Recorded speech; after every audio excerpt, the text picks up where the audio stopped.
MSLI TV رہنمائی بدلتی دنیا کے لیے۔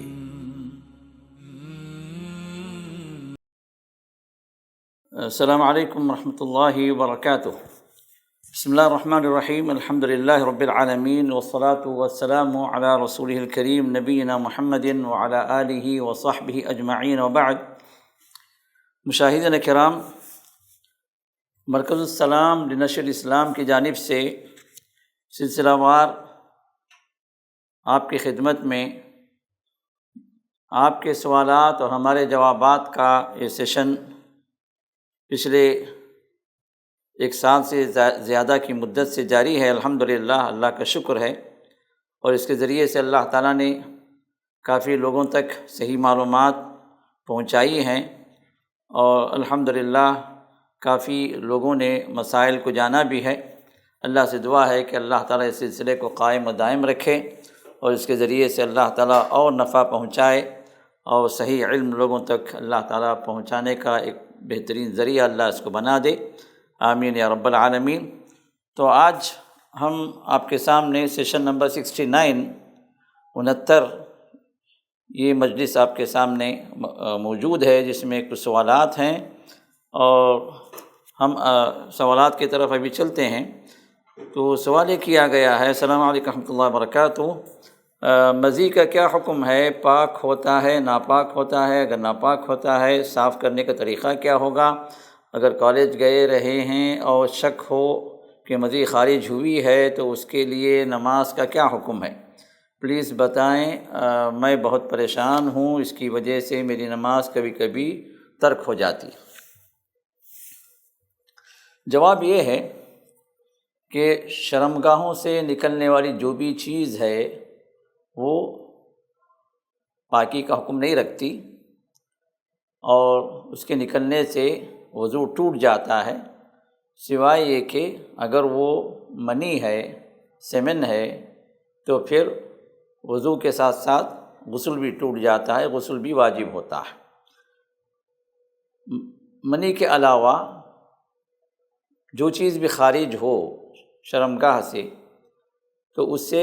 وضو کا ٹوٹ جانا ہے، اور حکم یہ ہے کہ وضو ٹوٹ گیا۔ اور مزی جو ہے ایک وہ رقیق مادہ ہے، جو لیسدار مادہ ہے، ٹرانسپیرنٹ ایک لیکوڈ ہوتا ہے، جو انسان کی شہوت جب غالب آتی ہے، انسان کی سوچ، جو سیکشول ڈیزائرز جب انسان کے غالب آتے ہیں، تو اس وقت سیمن سے پہلے جو چیز جو نکلتی ہے، جس سے جو ہے اس کا اروزل ہوتا ہے، جس سے اس کی شہوت اور بڑھتی جاتی ہے، تو ایسے وقت میں مرد کی شرمگاہ سے ایک لیسدار مادہ جو نکلتا ہے، تو اس کو کہتے ہیں مزی۔ تو یہ جو ہے جس کو دوسرے الفاظ میں پریکم کہتے ہیں، تو یہ جو جب نکلتا ہے تو اس وقت اس کا وضو ٹوٹ گیا۔ اور اس کو صاف کرنے کا طریقہ یہ ہے کہ رسول اللہ صلی اللہ علیہ وسلم سے اس کے بارے میں پوچھا گیا، تو آپ نے فرمایا کہ اس سے وضو ٹوٹ جائے گا، اور اس کو صاف کرنے کا طریقہ بھی آپ نے بتلایا کہ اس کے نکلنے کے بعد انسان اپنی پوری شرمگاہ کو دھو لے۔ پوری شرمگاہ سے مراد جو ہے اس کا جو بھی جو ہے جنرل ایریا ہے، جو بھی اس کو شرمگاہ جس کو کہا جاتا ہے، مرد کی شرمگاہ، وہ پوری کی پوری وہ دھو لے۔ صرف ذکر ہی نہیں بلکہ اس کے ساتھ ساتھ جو ٹیسٹیکلز جو ہے اس کو بھی اس کو دھونا ہے، اور اس کو دھونے کے بعد وہ وضو کر لے۔ اور اگر کپڑے میں کہیں اگر لگ گئی ہے مزی، تو اس کپڑے کو وہ پانی سے دھو لے، پانی چھوڑ لے، دھو کر، کوئی ضروری نہیں کہ صابن سے دھونا کوئی ضروری نہیں ہے، صاف پانی سے اگر وہ پاکی کر لے اس کپڑے کی دھو کر، تو وہ کافی ہے انشاءاللہ، اور اسی میں وہ نماز پڑھ سکتا ہے۔ اب اس کی وجہ سے جو ہے وہ نماز کو چھوڑ دے، یہ جائز نہیں ہے، کیونکہ پانی تو آپ کو کہیں بھی مل سکتا ہے، آپ واش روم جا سکتے ہیں، جا کر وہاں جو ہے اپنے شرمگاہ کو صاف کر کے دھو کر، ساتھ میں اگر کہیں آپ کے اندرونی کپڑے میں اگر لگ گیا ہے تو آپ اس کو دھو لیں، ایک بار، دو بار، تین بار، جیسے بھی آپ دھونا چاہتے ہیں اس کو، آپ اس کو دھو کر وضو کر کے آپ نماز کے لیے آپ تیار ہو جائیں، نماز پڑھ لیں، انشاءاللہ آپ کی نماز اللہ قبول کرنے والے ہیں۔ لیکن اس کی وجہ سے آپ نماز کو چھوڑ دیں یا نماز کو قضا کریں، یہ جائز نہیں ہے۔ تو یہ حکم جو ہے آپ اپنے علم میں آپ لے لیں، اور جو ہے اس طرح نماز کو اس کی وجہ سے قضا نہ کریں۔ دوسرا سوال یہ ہے کیا فجر اور عصر کے بعد نہیں سونا چاہیے؟ ایسی کوئی حدیث ہے؟ اور فجر اور عصر کے بعد نفل نماز نہیں پڑھ سکتے، اس کے بارے میں بھی کوئی حدیث ہے کیا؟ یہاں دو سوال ہیں۔ ایک سوال تو یہ ہے کہ فجر اور عصر کے بعد سونے کا حکم کیا ہے؟ جواب یہ ہے کہ کوئی بھی صحیح حدیث کے اندر اس بات کا کوئی ذکر نہیں ہے کہ فجر اور عصر کے بعد نہیں سونا چاہیے، سونا جو ہے گناہ ہے یا مکروہ ہے، ایسی کوئی بات کسی بھی صحیح حدیث سے ثابت نہیں ہے۔ البتہ بات یہ ہے کہ جو انسان سوتا ہے فجر کے بعد، اس میں تقریباً وہ لوگ ہوتے ہیں جو فجر چھوڑ کر سوتے ہیں، فجر کو اٹھتے نہیں۔ اب یہ نہ اٹھنے والا شخص جو ہے یہ فجر بھی قضا کرتا ہے، اس کے اذکار بھی چلے جاتے ہیں، اور پھر جو ہے وہ جب اٹھتا ہے 8 بجے 9 بجے جو بھی جیسے بھی اس کا وقت ہے، اسکول کا، کالج کا یا جاب کا جو بھی وقت ہے، یا گھر کے کام کاج کے اعتبار سے خاتون اٹھتی ہیں، تو اب یہ بندی وہ ہے جس نے فجر کو یہ بندہ وہ ہے جس نے فجر کو چھوڑ دیا۔ اب ایسا بندہ اس کا جو ہے سونا یہ جائز نہیں ہے، بلکہ یہ سونا جو ہے اس کے لیے بہت ساری محرومی کو لاتا ہے۔ سب سے پہلے فرض کو اس نے چھوڑ دیا، اور دوسری بات یہ ہے کہ اس نے پھر اس کے اپنے جو ہے جو ڈیلی جو اذکار جو اس کے ہونے چاہیے، جو اس کے ذریعے سے اللہ تعالیٰ بندے کی حفاظت فرماتے ہیں، وہ اذکار سے محروم ہو گیا کیونکہ اذکار کا جو وقت ہے وہ فجر کے بعد سے لے کر سورج کے نکلنے تک کا وقت ہے۔ اب وہ وقت بھی اس سے نکل گیا۔ اب جب انسان اٹھتا ہے تو وہ کسل مندی کے ساتھ، سستی کے ساتھ، کاہلی کے ساتھ وہ بندہ اٹھتا ہے، جیسے رسول اللہ صلی اللہ علیہ وسلم نے ارشاد فرمایا، کیونکہ جب انسان جو ہے فجر کو نہیں اٹھتا، نماز کے لیے نہیں اٹھتا، تو شیطان جو ہے اس کے کان میں پیشاب کرتا ہے۔ یہ صحیح حدیث سے یہ بات ثابت ہے۔ اب یہ گندگی کو لیے ہوئے جو ہے شیطان کی یہ بندہ سوتا ہے تو جو ہے اور کسل مندی اور سستی اور کاہلی جو ہے وہ طاری کرتا ہے۔ تو اسی وجہ سے آپ نے ارشاد فرمایا کہ جب انسان جب سوتا ہے تو شیطان اس کے گدی پر، جس کا مطلب ہے جو گردن کا جو پچھلی گردن کا جو ایریا ہے، وہاں پر 3 گانٹھ ڈالتا ہے، 3 گھاٹیاں ڈالتا ہے۔ 3 گھاٹیاں ڈال کر کہتا ہے کہ تو آرام سے سو جا، بڑی لمبی رات ہے تو آرام سے سوتا رہے۔ اب یہ بندہ جو اگر فجر کو اٹھ گیا اور اللہ کا نام اس نے لیا یا اٹھنے کی دعا پڑھ لی، کم سے کم بسم اللہ کہہ دیا، تو یہ گھاٹی کھل جاتی، یہ گانٹھ کھل جاتی، اور پھر اس نے وہ اٹھ کر وضو کر لیا تو دوسری گھاٹی بھی کھل جاتی، اور پھر نماز پڑھ لیا تو تیسری گھاٹی بھی کھل جاتی ہے۔ پھر یہ بندہ جو فریش ہو جاتا ہے، اللہ تعالیٰ کی طرف سے اس کو برکتیں اور رحمتیں نازل ہوتی ہیں، اور فرشتوں کی دعائیں بھی اس کو ملتی ہیں، اور فجر کی جو ہے جو خصوصی اللہ تعالیٰ کے انعامات ہیں، وہ انعامات سے بھی یہ بندہ سرفراز ہوتا ہے۔ اور جو بندہ اٹھتا نہیں تو یہ تینوں گھاٹیاں اس کے ساتھ لگی رہتی ہیں، جس کی وجہ سے وہ سستی اور کاہلی اس کی بڑھتی جاتی ہے۔ تو فجر چھوڑ کر سونا یہ بہت بڑی محرومی ہے۔ ہاں کوئی انسان فجر کو اٹھ گیا، فجر کو اٹھنے کے بعد اس نے اذکار بھی پڑھ لیا، اور پھر اس کے بعد وہ کچھ دیر آرام اگر کرنا چاہے تو بالکل کر سکتا ہے، کوئی مکروہ بات نہیں ہے، کوئی غلط بات نہیں ہے، کوئی گناہ والی بات نہیں ہے۔ لیکن بہتر بات یہ ہے، افضل بات یہ ہے کہ انسان صبح سویرے جو ہے اپنے کاموں کے لیے نکلے، اپنے جو ہے جو بھی دنیاوی معاملات ہیں اس کے لیے جو ہے صبح سویرے سے لگ جائے، تو اس میں صبح سویرے کا وقت جو اللہ نے رکھا ہے یہ خیر و برکت کا وقت ہے۔ جو رسول اللہ صلی اللہ علیہ وسلم نے ارشاد فرمایا، آپ نے دعا فرمائی، اللہم بارک لامتی فی بکورہا، اے اللہ میری امت کے صبح سویرے کے کاموں میں تو برکت نازل فرما، انہیں برکتیں عطا فرما۔ تو یہ حدیث سن کر ایک صحابی تھے جن کا نام سخر تھا، تو انہوں نے جو ہے وہ ایک تاجر آدمی تھے، تو انہوں نے کیا کیا کہ اس حدیث پر عمل کرتے ہوئے اپنے جتنے بھی کاروباری امور ہیں وہ صبح سویرے انجام دینا شروع کر دی، اپنی تجارتی قافلے وہ صبح سویرے بھیجنا شروع کیے۔ تو حدیث میں بات آتی ہے کہ چند ہی دنوں کے اندر اللہ تعالیٰ نے انہیں برکتوں سے مالا مال کر دیا، ان کی تجارت بڑھ گئی، ان کا مال بڑھ گیا۔ تو انسان کی دنیاوی کاموں میں بھی جو خیر و برکت والا جو وقت ہے، یہ وقت جو ہے بڑا اہم ہے۔ جیسے صبح سویرے پڑھنے کے لیے بیٹھ گئے، خاص کر جو حفظ کرنے والے جو ہوتے ہیں یا یاد کرنے والے جو بھی ہیں، چاہے وہ جو قرآن کا یاد ہو یا کہ اسکول اسٹڈیز ہوں، کالج اسٹڈیز ہوں، اس کو یاد کرنے کے لیے انسان اگر صبح سویرے اگر بیٹھ گیا، شرط ہے کہ رات کو ٹھیک سے سویا ہو۔ اگر رات بھر جاگتا رہا، رات بھر جو ہے موبائل کے اندر بیٹھا رہا، رات بھر جو ہے واٹس ایپ کی جو ہے چیٹنگ میں رہا، رات بھر جو ہے گیمز کھیلتا رہا، تو ایسا بندہ جو ہے صبح سویرے نہ اٹھ سکتا ہے نہ بیٹھ سکتا ہے۔ اگر بیٹھے گا تو اس کا اثر گھومے گا، کیونکہ اس کی نیند پوری نہیں ہوئی۔ تو رات میں نیند پوری کریں، پھر اس کے بعد فجر کے بعد اگر بیٹھ جائیں تو پھر یہ وقت ہوتا ہے جو بڑا ہی بہترین وقت ہوتا ہے، اور خاص طور پر قرآن کریم کو یاد کرنے کا بھی ایک بہترین وقت ہے۔ ان قرآن الفجر کان مشہودا، اللہ نے خود ارشاد فرمایا کہ فجر کا جو قرآن ہے یہ جو ہے یہ ہے جس میں فرشتوں کی حاضری ہوتی ہے، خیر و برکت کا وقت ہوتا ہے، اور یاد کرنے کے لیے، میمورائزنگ کے لیے ایک بہترین وقت ہے جس میں انسان فریش مائنڈ بن کر بیٹھتا ہے، اور جو ہے بہت ہی کم وقت میں جو ہے وہ یاد کر سکتا ہے۔ اسی طرح جو کاروبار کے لیے بھی یہ وقت بہت ہی اہم ہے اور بہت ہی خیر و برکت والا ہے۔ تو دنیاوی امور ہوں یا دینی امور ہوں، یہ فجر کے بعد کا جو وقت ہے بڑا ہی اہم ہے۔ لیکن کوئی بندہ تھکا ہوا ہے، کوئی بندہ جو ہے بیمار ہے، کوئی بندہ وہ ہے جو اپنے آپ کو فریش محسوس نہیں کر رہا ہے، تو ایسا بندہ جو ہے اگر سونا چاہے تو سونے کی اس کے لیے اجازت ہے، کوئی مکروہ والی بات نہیں ہے۔ اسی طرح عصر کے بعد بھی یہاں پر بھی وہی مسئلہ ہے، جو بندے جو لوگ جو تھکے ہارے آ گئے اسکول سے کالج سے، پڑھ کر سو گئے، اب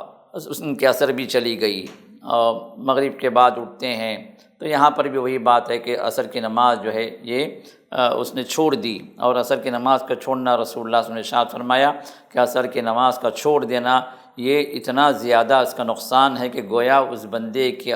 کے مال، اس کے بندے کا جو بھی اس بندے کی دولت ہے، اس بندے کے ماں باپ ہیں، اس بندے کی بیوی بچے ہیں، رشتہ دار ہیں، گویا سب ہلاک ہو گئے، سب مر گئے، سب ایک ساتھ مر گئے۔ تجارت کا نقصان ہو گیا، کاروبار کا نقصان ہو گیا، مال ڈوب گیا، خسارہ ہو گیا۔ کہ ایک بندے کو جتنی زیادہ تکلیف ہوتی ہے، جتنا زیادہ خسارہ ہوتا ہے، اس طرح کا خسارہ اس بندے کا ہے جس نے عصر کو چھوڑ دیا۔ تو یہ جو بندہ عصر کو چھوڑ کر سوتا ہے جو واقعتاً بڑا محروم انسان ہے۔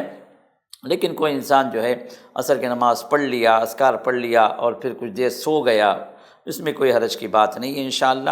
تو یہ جو لوگوں کے درمیان جو مشہور ہے فجر کے بعد نہیں سونا ہے، عصر کے بعد نہیں سونا ہے، یہ مکروہ وقت ہے، ایسی کوئی بات نہیں ہے۔ اگر جو ہے فرائض کی ادائیگی ہو گئی اور جو ہے اذکار پڑھ لیے، تو پھر اس کے بعد اگر کوئی انسان سونا چاہتا ہے، چاہے وہ فجر کے بعد ہو یا عصر کے بعد ہو، تو سونے میں انشاءاللہ کوئی حرج کی بات نہیں۔ اب دوسرا اس کے اندر یہ سائل کا دوسرا سوال بھی ہے جس میں یہ پوچھا ہے کہ عصر کے بعد نفل نماز نہیں پڑھ سکتے، تو اس کے بارے میں کوئی حدیث ہے؟ جی ہاں، رسول اللہ صلی اللہ علیہ وسلم نے جن اوقات میں اپنے نماز کو منع کیا ہے، در حقیقت اگر دیکھا جائے تو 5 اوقات ہیں جس میں انسان ایک مسلمان کے لیے نماز پڑھنے سے رسول اللہ سے منع کیا۔ 3 اوقات تو وہ ہیں جس میں انسان کوئی بھی نماز نہیں پڑھ سکتا، نہ فرض، نہ نفل، نہ کوئی اور جو ہے نماز۔ وہ 3 اوقات کیا ہیں؟ عین طلوع، عین غروب اور عین زوال۔ جب سورج جو ہے بالکل ایسے حالت میں ہو کہ کوئی سایہ اس کا نہیں گر رہا ہے، کسی چیز کا نہیں گر رہا ہے، تو یہ عین زوال۔ تو عین طلوع کا مطلب یہ ہے کہ سورج کا جو سن رائز کا ٹائم ہے اس ٹائم پہ، اسی طرح جو زوال کا ٹائم ہے، اسی طرح جو سن سیٹ کا جو ٹائم ہے، ان تینوں اوقات میں کوئی بھی نماز نہیں پڑھی جا سکتی، اور یہ جو بھی وقفہ ہوگا یہ 2-3 منٹ سے زیادہ نہیں ہوتا، یا زیادہ سے زیادہ 5 منٹ کا وقفہ ہوگا، اس سے زیادہ نہیں ہوتا۔ تو ان تینوں اوقات میں کوئی نماز نہ پڑھی جائے۔ اور رہی بات فجر کے بعد سے لے کر سورج نکلنے تک، عصر کے بعد سے لے کر سورج ڈوبنے تک، یہ 2 اوقات ایسے ہیں جس میں اگر کسی انسان کی فرض رہ گئی ہے تو فرض پڑھ سکتا ہے۔ کوئی انسان اگر جو ہے کوئی سبب والی نماز پڑھنا چاہتا ہے تو پڑھ سکتا ہے۔ سبب والی نماز جیسے جو ہے کسی انسان نے طواف ختم کیا، اب اس کو 2 رکعت نماز پڑھنا ہے، یہاں سبب آ گیا طواف کی وجہ سے 2 رکعت نماز، وہ پڑھ سکتا ہے، فجر کے بعد بھی، عصر کے بعد بھی۔ اسی طرح سورج گہن کی نماز، عصر کے بعد سورج کو گہن لگ گیا، رسول اللہ صلی اللہ علیہ وسلم نے نماز پڑھی، تو اب یہ نماز آپ نے پڑھنے کا حکم دیا ہے، تو عصر کے بعد اگر سورج گرہن لگ گیا تو عصر کے بعد نماز پڑھی جا سکے، کیونکہ سبب والی نماز ہے۔ اسی طرح سبب والی نماز میں جو فجر کے بعد بھی اور عصر کے بعد بھی پڑھی جا سکتی ہے وہ ہے تحیۃ المسجد، جو مسجد کا حق ہے۔ کوئی بھی مرد ہو یا عورت ہو، اگر مسجد میں داخل ہو رہے ہیں اور بیٹھنا چاہ رہے ہیں تو ان کے لیے حکم یہ ہے کہ بغیر تحیۃ المسجد کے نہ بیٹھیں۔ اب عصر کے بعد یا مغرب کے بعد یا عصر کے بعد یا فجر کے بعد اگر کوئی بندہ داخل ہو رہا ہے اور بیٹھنا چاہ رہا ہے مسجد کے اندر، تو اس کے لیے چاہیے کہ وہ 2 رکعت تحیۃ المسجد پڑھے اور پھر وہ بیٹھے۔ کئی لوگ جو ہے یہ بات دیکھنے میں آتی ہے کہ مسجد میں داخل ہوتے ہیں اور بغیر نماز کے بیٹھ جاتے ہیں، پوچھنے پر بتاتے ہیں کہ بھائی یہ تو فجر کے بعد کا وقت ہے، یہ تو عصر کے بعد کا وقت ہے، اس میں نوافل جو منع ہے۔ تو اب یہ لوگ جو ہے یہ نہیں سمجھتے، یا کہ یہ چیز ان کے علم میں نہیں ہے کہ یہ عام نفل نہیں ہے، یہ خصوصی نماز ہے مسجد کے حق کے اعتبار سے، جس کے بارے میں رسول اللہ صلی اللہ علیہ وسلم نے آپ نے سختی سے حکم دیا کہ بغیر نماز کے کوئی انسان مسجد میں نہ بیٹھے جب تک کہ وہ مسجد کا حق ادا نہ کر دے۔ صحابہ نے پوچھا یا اللہ کے رسول مسجد کا حق کیا ہے؟ تو آپ نے فرمایا کہ 2 رکعت نماز، اور یہ حق اتنا جو ہے سختی کے ساتھ ادا کرنے کا حکم دیا گیا کہ یہاں تک کہ اگر خطیب جمعے کا خطبہ بھی دے رہا ہو تو کوئی انسان مسجد میں داخل ہو کر نہ بیٹھے، جبکہ خطیب جب خطبہ دے رہا ہے تو انسان کوئی کام نہ کرے، کوئی چیز، یہاں تک کوئی لوگوں کام بھی نہیں، یہاں تک کوئی انسان اگر بات کر رہا ہے تو اس کو چپ رہ جا یہ بھی نہیں کہہ سکتا، اس کو چپ بھی نہیں کروا سکتا، وہ بھی منع کیا گیا۔ کنکریاں جو ہٹانا یہ بھی جو اللہ کے رسول نے منع کر دیا۔ جمعے کے وقت میں انسان اتنا کنسنٹریشن کے ساتھ خطیب کی بات کو سنے، کوئی ایسی حرکت نہ ہو، کوئی ایسی بات نہ ہو۔ لیکن رسول اللہ صلی اللہ علیہ وسلم نے خطبے کے دوران میں جب دیکھا کہ ایک صحابی جو ہے سلیک الغطفانی جو ہے جب مسجد میں داخل ہوئے اور جو ہے وہ بیٹھنے لگے، تو رسول اللہ صلی اللہ علیہ وسلم نے فرمایا کہ یا سلیک قم فصلی رکعتین، اٹھو اور 2 رکعت نماز ادا کرو۔ تو خطبے کی حالت میں آپ نے اس بات کی وصیت فرمائی، اس بات کی آپ نے بلکہ اس بات کا آرڈر دیا کہ 2 رکعت پڑھے بغیر انسان مسجد میں نہ بیٹھے، چاہے امام یعنی خطیب خطبہ ہی کیوں نہ دے رہا۔ تو اسی سے علماء نے یہ بات بتلائی ہے کہ تحیۃ المسجد در حقیقت یہ عام نفل نہیں ہے، بلکہ عام نفل سے اونچا اس کا درجہ ہے، جس کے اندر انسان یہ 2 رکعت پڑھے بغیر کوئی مسجد میں اگر بیٹھنا چاہے تو نہ بیٹھے جب تک کہ 2 رکعت ادا نہ کرے۔ تو جو سبب والی جو نوافل ہیں وہ انسان اس سبب کی وجہ سے ادا کرے۔ اب اس کو چھوڑ کر کوئی فرض نماز نہیں ہے، کوئی جو سبب والی نماز نہیں ہے، اب اس کو چھوڑ کر آپ عام نوافل آپ ادا کرنا چاہتے ہیں تو پھر یہ جو وقت ہے فجر کے بعد کا، عصر کے بعد کا، یہ جو ہے منہی وقت ہے، جس کے اندر جو ہے آپ کو عام نوافل ادا نہیں کرنا چاہیے۔ جیسے کہ آپ ظہر کے بعد ادا کر رہے ہیں، مغرب کے بعد ادا کر رہے ہیں، عشاء کے بعد ادا کر رہے ہیں، کوئی حرج کی بات نہیں ہے، لیکن فجر کے بعد اور عصر کے بعد عام جو نوافل ہیں یہ ادا نہ کیے جائیں۔ ہاں جو خصوصی نوافل جو ہیں جو کسی سبب سے متعلق ہیں وہ ضرور جو ہے اس کو ادا کرنا چاہیے۔ اس کے بعد کا سوال یہ ہے کہ کیا سر کا حجامہ کروانا جائز ہے؟ میں نے ایک اسکالر کو سنا تھا، انہوں نے کہا تھا کہ آپ صلی اللہ علیہ وسلم نے فرمایا سر کا حجامہ لگوانے سے انسان اپنی عقل کھو بیٹھتا ہے، اور دوسری جگہ میں نے سنا ہے کہ آپ صلی اللہ علیہ وسلم نے خود احرام کی حالت میں سر کا حجامہ لگوایا، اور آپ کے جب سر میں درد ہوتا تھا تو آپ اپنے سر کا حجامہ لگواتے تھے۔ اب ہمیں کون سی بات پر عمل کرنا چاہیے، رہنمائی فرمائیں۔ جواب یہ ہے کہ روایات کے اعتبار سے کئی ایک روایتیں سننے کو یا پڑھنے کو ملتی ہیں، لیکن ہر روایت پر عمل جو ہے آپ کے لیے اسی وقت ضروری ہوگا جب وہ روایتیں صحیح ہوں، صحت کے درجے کی ہوں۔ صحیح جو احادیث ہوتی ہیں وہ ایک دوسرے سے نہیں ٹکراتی، اس کو یاد رکھیں کہ جیسے قرآن ایک دوسرے سے نہیں ٹکراتا کیونکہ اللہ کی جانب سے وحی ہے، اسی طرح صحیح احادیث بھی وہ بھی ایک دوسرے سے نہیں ٹکراتی کیونکہ وہ بھی اللہ کی جانب سے وحی ہے۔ تو اب یہ دو روایات اگر کانٹراڈکٹ آپ کو سمجھ میں آپ کے نظر میں آ رہی ہیں تو لازمی طور پر وہاں پر روایات کے اندر اونچ نیچ ہوگی، یا اس کے سمجھنے میں جو ہے کچھ مسکنسیپشن ہوگا، اس کے سمجھنے میں وہاں پر کوئی فطور ہوگا جو ان روایات کو بندہ نہیں سمجھ سکا، کوئی نہ کوئی وجہ ہوگی وہاں پر۔ تو یہاں پر بھی دیکھیے، اب یہ دو روایات یہاں بیان کی گئی ہیں۔ ایک روایت میں یہ کہا گیا کہ اگر جو ہے حجامہ لگوائیں سر پہ تو جو ہے عقل کھو بیٹھ جاتا ہے انسان، اور دوسری روایت میں رسول اللہ صلی اللہ علیہ وسلم نے خود جو ہے احرام کی حالت میں آپ نے پچھنا لگوایا ہے اور جو ہے حجامہ کروایا ہے۔ تو یہ جو ہے اگر روایات کو اگر دیکھا جائے ان کی سند کے اعتبار سے، آتھینٹسٹی کے اعتبار سے، تو یہ پہلی جو روایت جو بتائی گئی ہے کہ عقل کھو بیٹھ جاتا ہے انسان حجامہ کی وجہ سے، یہ صحیح نہیں ہے، کیونکہ رسول اللہ صلی اللہ علیہ وسلم نے خود ہی اس پر عمل کیا۔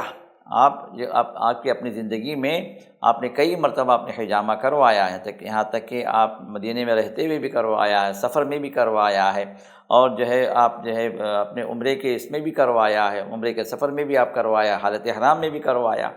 اور جب معراج میں آپ جب گئے تو وہاں پر جو ہے رسول اللہ صلی اللہ علیہ وسلم کو امت کے لیے یہ پیغام دیا گیا ہے فرشتوں کے ذریعے سے کہ حجامہ کروائیں، آپ اپنی امت سے کہیں کہ حجامہ کریں، اس میں اللہ نے شفا رکھی ہے۔ اور اسی طرح یہ بات بھی آپ نے ارشاد فرمائی جو صحیح حدیث سے ثابت ہے کہ شفا امتی فی ثلاث، میری امت کی شفا اللہ تعالیٰ نے 3 چیزوں میں رکھی ہیں۔ اس میں سے آپ نے فرمایا کہ ایک جو ہے حجامہ، ایک آپ نے فرمایا کہ شرطۃ محجم و شربت عسل و کیت نار و انہا امتی عن کیت نار، فرمایا کہ جو ہے 3 چیزیں وہ ہیں کہ ایک تو حجامہ لگوانا، پچنا لگوانا، اور دوسرا ہے کہ شہد کا پینا، اور تیسرا ہے کہ زخم پر جو داغ کے لگانے سے زخم کا خون بند کروانا، لیکن جو ہے میں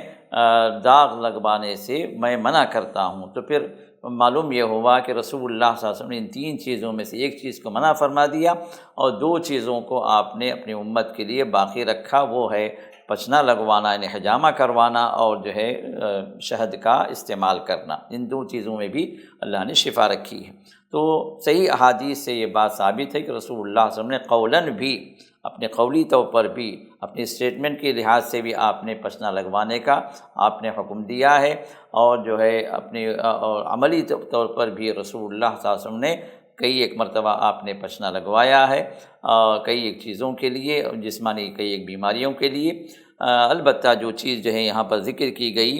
وہ جو ہے رسول اللہ صلی اللہ علیہ وسلم کے قول کے بھی خلاف ہے، عمل کے بھی خلاف ہے، جس میں کہا گیا کہ پچنا لگوانے والا،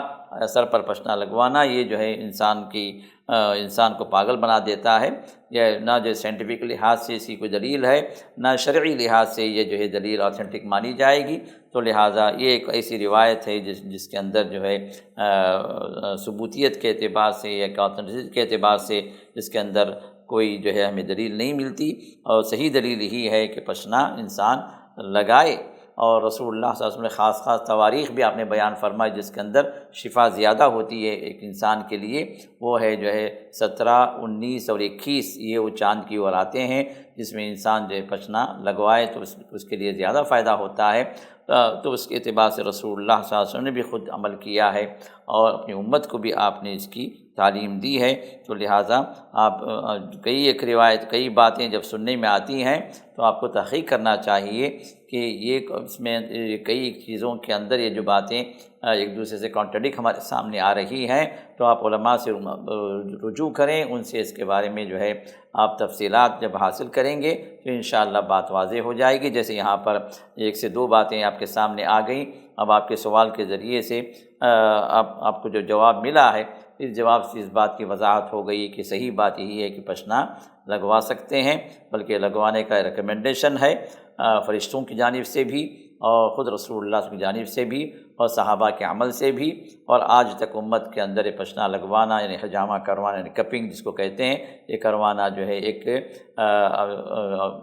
جو ہے ذریعہ ہے امراض کے علاج کے لیے، اور آج کے جو ڈاکٹرز ہیں وہ لوگ بھی ریکمینڈ کرتے ہیں کہ بطور علاج جو ہے پشنا یا کپنگ جو ہے کروانا چاہیے۔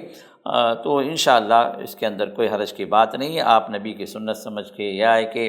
آپ جو ہے رسول اللہ صلی اللہ علیہ وسلم کی اس کے اندر اجازت یا ہے کہ اس کے اندر جو ہے آپ نے ریکمینڈ کیا ہے، تو اس اعتبار سے اگر آپ اس عمل کو آپ اپنے لیے اختیار کریں گے تو انشاءاللہ اس کے اندر کئی ایک بیماریوں کا علاج بھی ہے، اللہ کے حکم سے شفا بھی ہے، اور جو ہے اس کے اندر خون کا جو دوران ہے اس کے اندر سے اس کی جو ہے صفائی بھی ہے، اور انسان کے اندر کسل مندی بلکہ شیطانی امراض کے لیے بھی حجامہ بہت جو ہے کارگر ہے، جیسے جو عراقی حضرات کہتے ہیں۔ تو کئی ایک فوائد ہیں حجامہ کے اندر، اس کو آپ کر سکتے ہیں انشاءاللہ، اس میں کوئی حرج کی بات نہیں ہے۔ اللہ تعالی ہم سب کو توفیق عطا فرمائے کہ ہم جو ہے صحیح سنت پر عمل کریں، اور جو ہے جو بھی جو ہے گمراہی کی باتیں ہیں اللہ تعالی ہم سب کو ان سے دور کرے، اور جو چیزیں بھی اسلام سے ہٹی ہوئی ہیں ان چیزوں سے اللہ ہم سب کو بچائے، اور ہمارے گھروں کے اندر اللہ تعالی ہمیں توفیق دے کہ اسلامی تعلیمات پر ہم عمل کریں، اس کو نافذ کریں، اور اللہ کی رحمتوں میں ہم دنیا میں بھی رہیں اور آخرت میں بھی اللہ کی رحمتیں ہمیں ڈھانپ لیں۔ ہم سب کو اللہ تعالیٰ خیر و برکت میں اللہ تعالیٰ اپنی زندگیاں گزارنے کی سعادت نصیب فرمائے، آمین یا رب العالمین۔ بارک اللہ فیکم۔ سبحانک اللہم بحمدک، نشہد ان لا الہ الا انت، نستغفرک ونتوب الیک۔ السلام علیکم ورحمۃ اللہ وبرکاتہ۔ کہ یہ جو مرکز السلام ہے جس میں آپ مسجد السلام میں جمع ہیں، اس کے کئی ایکٹیویٹیز ہیں۔ کوئی بھی مستقل کوئی نہ عمارت ہے، نہ کچھ کرایہ آتا ہے، نہ کوئی جائیداد وقف ہے، جو بھی چل رہا ہے اللہ کے فضل کے بعد آپ لوگوں کا کنٹریبیوشن ہے، اسی سے اللہ چلا رہے ہیں۔ تو لہٰذا ہمارے پاس کئی ایکٹیویٹیز ہیں، یہ مسجد السلام کے اخراجات ہیں، اسی طرح مرکز السلام کے تحت بہت سارے پروگرامز ہوتے ہیں، اس کے اخراجات ہیں۔ اسی طرح ہمارے پاس مدرسہ السلام ہے جہاں پر حفظ قرآن کی تکمیل ہے، حفظ قرآن کی تعلیم ہے، اور حفظ قرآن کے ساتھ ساتھ اکیڈمک کا بھی ہے، جس کے اندر جو شعبہ ہے وہ ہے کہ 24/7 یہاں پر بچے پڑھتے ہیں، جن کی کفالت جو ہے 8,000 ہے منتھلی۔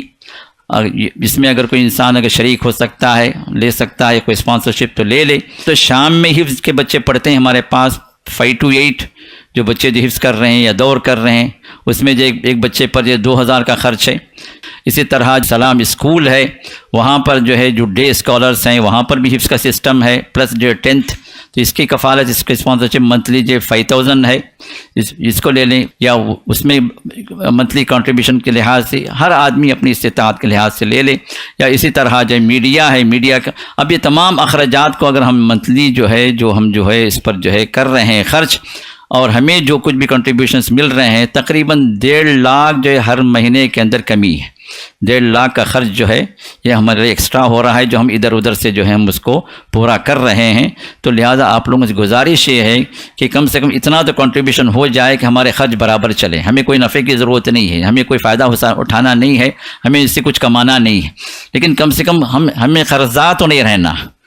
تو اس مرکز کو قرض سے بچانے کے لیے یہ 1.5 لاکھ کی جو ہے ہر مہینے کی جو کمی جو ہو رہی ہے، تو اس کے لیے جو آپ لوگ اپنے طور سے جو کنٹریبیوشن کریں، جو کچھ بھی ممکن ہو سکے جو ہے، یا ون ٹائم ہو یا منتھلی کنٹریبیوشن ہو، اس کے لیے آگے بڑھیں، یا اپنے خاندان کے اندر جو اس بات کو پہنچائیں تاکہ جو بھی جو صاحب حیثیت ہیں وہ جو اس معاملے میں آگے بڑھ کر اس مرکز کی جو ہے وہ کنٹریبیوٹ کر سکیں اس مرکز کے اخراجات کے لیے۔ تو یہ گزارش اب تمام سے ہے، جو بھی موجود ہیں ان کے لیے ان سے بھی ہے، اور جن تک بھی ہماری آواز پہنچ رہی ہے ان تک بھی جو ہے یہ گزارش ہم پہنچانا چاہ رہے ہیں۔ اللہ تعالیٰ آپ کے صدقات و خیرات کو قبول فرمائے، آمین یا رب العالمین۔ بارک اللہ فیکم۔